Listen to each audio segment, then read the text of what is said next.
Hi, and welcome to the deep dive. So it's October, and that means it's National Domestic Violence Awareness Month. That's right. Yeah, the U.S. Congress officially designated it quite a while back, actually. It's a crucial time to really focus attention here. Absolutely. It's an issue that's just so pervasive, but, often stays hidden, a real public health crisis. And our goal today, really, is to give you a deeper understanding of what intimate partner violence, or IPV, actually involves. We want to go beyond just, general awareness Right. and dig into the dynamics, the scope, and importantly, the solutions that the research points to. Okay, so let's start with the basics. What exactly is IPV, according to the research? Well, the definition is pretty comprehensive. It includes physical violence, obviously, sexual violence, stalking, and this really key one, psychological aggression. Psychological aggression. That sounds broad. It is, and it's critical because it covers things like coercive tactics. All of this done by a current or even a former intimate partner. Got it. So let's talk scale. When we look at the violence, you can sort of measure more directly physical, sexual, stalking. What do the numbers tell us? The numbers are, frankly, pretty sobering. The research shows in the U.S., about 41% of women have experienced at least one of those forms of violence in their lifetime. 41%, that's almost half. It's huge. And look, this isn't just an issue affecting women. The same research indicates that around 26% of men have also experienced contact sexual violence, physical violence, or stalking from an intimate partner. 26% of men, that's more than 1 in 4. Exactly. And it's really important we acknowledge that. Male survivors often face, well, significant stigma, huge barriers when trying to get help. They're often kind of the hidden survivors in this narrative. That's a really vital point. Okay, so if we widen the lens again, back to that psychological aggression category, the control, the coercion, the stuff that isn't physical hitting, Right. how widespread is that? Immense, just immense. We're talking over 61 million women and 53 million men affected by psychological aggression in their lifetimes. Wow. 61 million women, 53 million men. Yeah. And what that really confirms is that IPV is fundamentally about a pattern of control. It's not just isolated incidents of, say, physical injury. It's systemic. Okay, systematic. That brings us to the cost, doesn't it? If it's that widespread, the economic impact must be significant. Significant is an understatement. The estimated lifetime economic burden, just for U.S. adults who've experienced victimization, is nearly $3.6 trillion. Wait, say that again? 3.6 trillion. That's based on 2014 dollars, mind you, so it's likely even higher now. 3.6 trillion. It's hard to even wrap your head around that number. It really is. I mean, that's bigger than the entire economy of many, many countries. It really shows ITV isn't just a social issue, it's an economic catastrophe. Absolutely. So where does all that money go? What are the main drivers of that cost? Well, the research breaks it down. The biggest chunk, almost two-thirds actually, is medical costs. So healthcare. Okay, that makes sense. Injuries, long-term health effects. Exactly. And then the next biggest piece, about a third of the total, is lost productivity. People missing work, unable to work, reduced earnings potential. Right, the ripple effects on their ability to function and earn. Precisely. Now, the research also points out a big difference in cost per victim, doesn't it, between men and women? Yes, it does. It's quite stark, actually.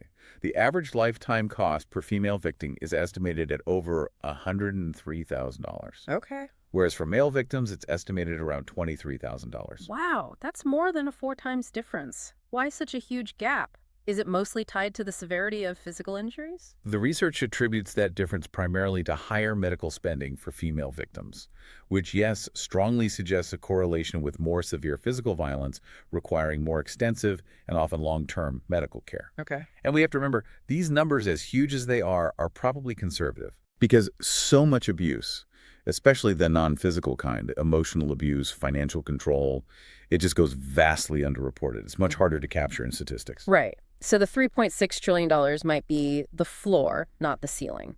Could very well be. Okay, so if this is so systematic, so costly, and based on control, how did researchers really start to understand that pattern, that deliberate strategy? That's really where the power and control wheel comes in. It's often called the Duluth model. The power and control wheel, I've heard of that. Yeah, it was genuinely revolutionary when it was developed because it shifted the whole understanding away from thinking of abuse as just, someone losing their temper. Right, like isolated incidents of rage. Exactly. To seeing it as a deliberate, systematic strategy used to dominate an intimate partner. A strategy, that's a key word. So the goal isn't just expressing anger, it's maintaining power. Precisely. That's the center of the wheel, power and control.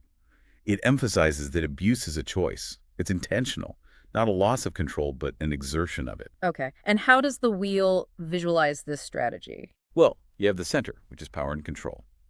Then the outer rim represents physical and sexual violence. The ultimate threat. Exactly. That's the ultimate enforcer. It's Yeah. the threat that holds the whole pattern together, even if it's not used constantly. Got it. So the violence is the backstop, but the day-to-day control happens elsewhere. Right. It happens in the spokes of the wheel. Mm-hmm. These are the 8 main tactics of non-physical coercion and abuse that maintain that dominance. 8 tactics. Okay, let's maybe group them a bit to make it clearer. What about the ones aimed at messing with someone's head, isolating them? Good way to put it. So yeah, that would cover using coercion and threats, like threatening to hurt the victim or themselves, like threatening suicide if the victim leaves, Yeah. or forcing them to do illegal things. Okay. Then there's using intimidation.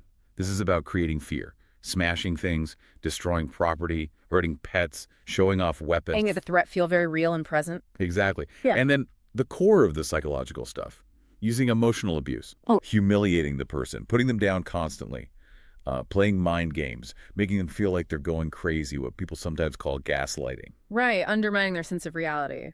Okay, so that's the mental dismantling part. What about tactics to cut them off, deflect blame? Okay, so that brings in using isolation, actively controlling who the victim sees, where they go, limiting their access to friends, family, any outside support. Making them dependent solely on the abuser. Yes. And crucially, minimizing, denying, and blaming. The "it didn't happen" or "you made me do it" defense. Precisely. Saying the abuse wasn't that bad, or denying it altogether, or shifting the blame onto the victim, it avoids all accountability. Okay. And the last group of tactics, the ones about enforcing dependency and using structures of power. Right. So using children is a big one here. How so? Using custody arrangements or visitation as a way to harass the victim, threatening to take the children away, making the victim feel guilty about the impact on the kids. Weaponizing the children. Awful. Yeah. Then there's using male privilege. This is particularly relevant in some contexts, obviously. Asserting traditional, rigid gender roles. Making all the big decisions unilaterally because he's the man of the house. Treating the partner like a servant or property? Essentially, yes.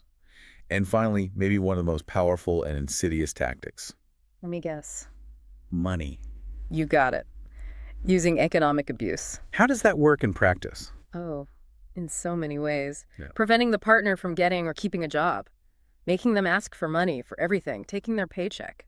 Right. Controlling all the finances completely. So trapping them financially. Absolutely. And it can get really destructive, like deliberately running up debt in the victim's name, ruining their credit score. Which makes it almost impossible for them to leave and be independent later on, even if the physical violence stops. Exactly. Financial control is often the chain that keeps someone locked in that situation long after they want out.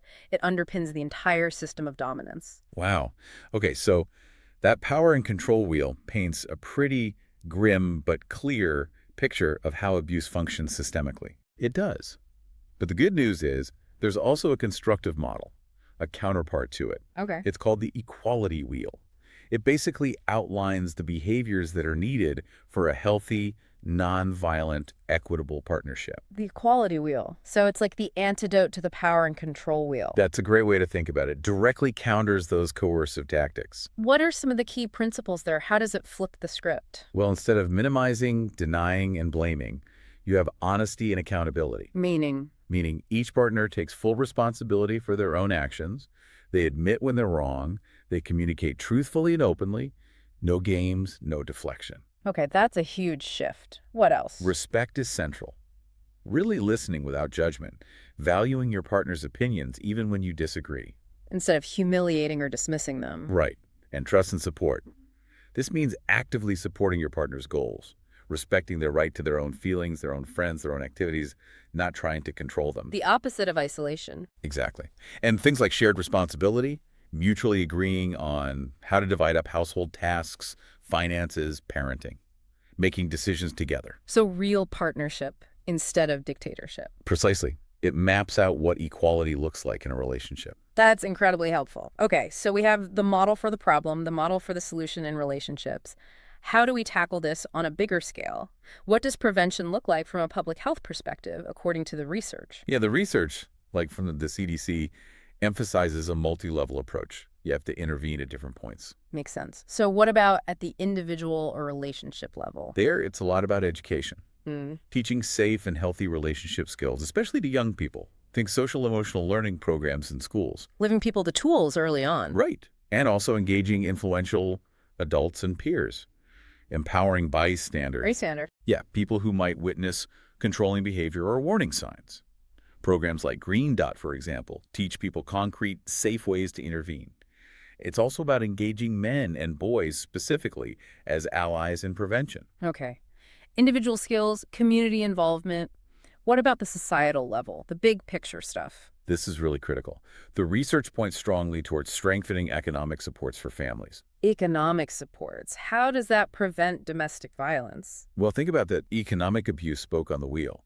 Financial instability and dependence are huge risk factors. Right. So things like better income supports, earned income tax credits, affordable housing, livable wages, they can reduce stress and reduce dependency, which can lower risk. Creating more stability and options for people. Exactly. And there are even specialized programs, like the Independence Program mentioned in the research, which offer things like credit-building microloans, specifically designed to help survivors repair credit damaged by financial abuse. Ah, directly counteracting the economic control. Yes, because achieving financial autonomy is so often the key to long-term safety for survivors. Comparable worth policies ensuring fair pay also play a role here. It really highlights how safety and economic security are intertwined. They absolutely are. And because the impacts of IPV, especially the emotional and mental toll, we see high rates of PTSD symptoms, anxiety, depression, even chronic pain, trouble sleeping.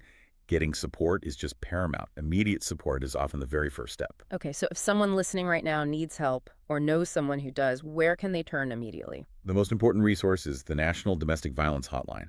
The number is 1-800-799-SAFEY. That's 1-800-799-SAFEY-TILE.